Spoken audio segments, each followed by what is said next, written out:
Well, the story how we found vanilla is pretty interesting. So I used to work for HRI, and they take care of all the properties here in Laie and also all the water, the drinking water, because Laie has its own private system. Yeah. And so what happens is we go through, we take care of all the water, and one day there was a water break towards the mountainside.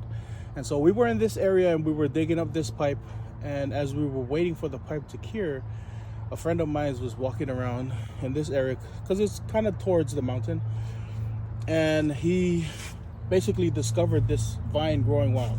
Oh, really? Yeah, and because he spent some time in Tonga where they grow a lot of vanilla, he remembered from his mission when he was in Tonga, this was vanilla. He knew what it was. He knew exactly what it was. So then he came in and he explained to me and a couple of the guys that were working, and at first I really didn't think anything of it.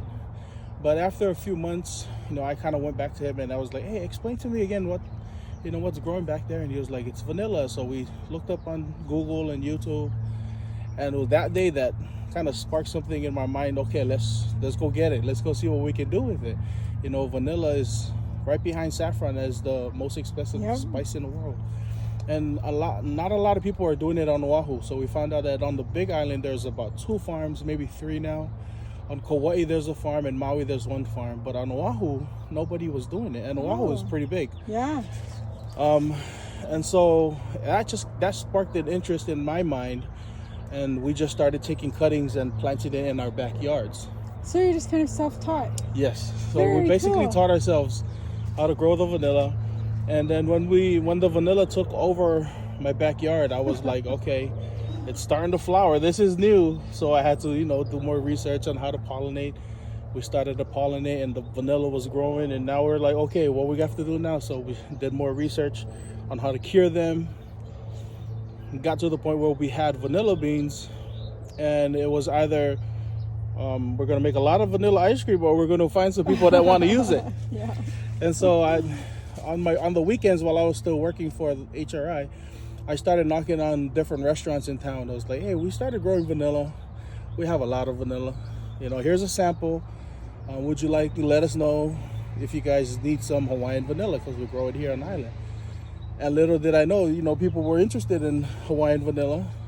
And so then they started calling us, and we were able to supply a few of the restaurants early on. But then with COVID, everything kind of shut down, and we had to change the way that we were doing things. So we started up our website where we sell a little bit of our vanilla, and then we were doing farmers markets too. And so a lot of the restaurants that were closed, a lot of the chefs were going to the farmers markets looking for local ingredients. And so that's how we were able to build up some of our relationships with some of the hotels and different shops on Oahu. And then when things started to open up, we already had relationships with these chefs. So when things opened up, we were able to open up more to our restaurants and other companies. And now we supply a lot of the shops here on the island. So Nice. So it was such a big blessing.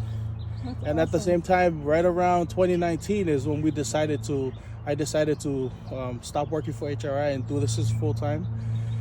And with COVID hitting, it was a big blessing for our family, because now I was able to stay home, farm, and watch the kids. Yeah. Because now the kids were doing homeschool, and it would have been a really challenge for us. I mean, everybody was struggling sure. and having challenges at the time, but for us, that was like the blessing.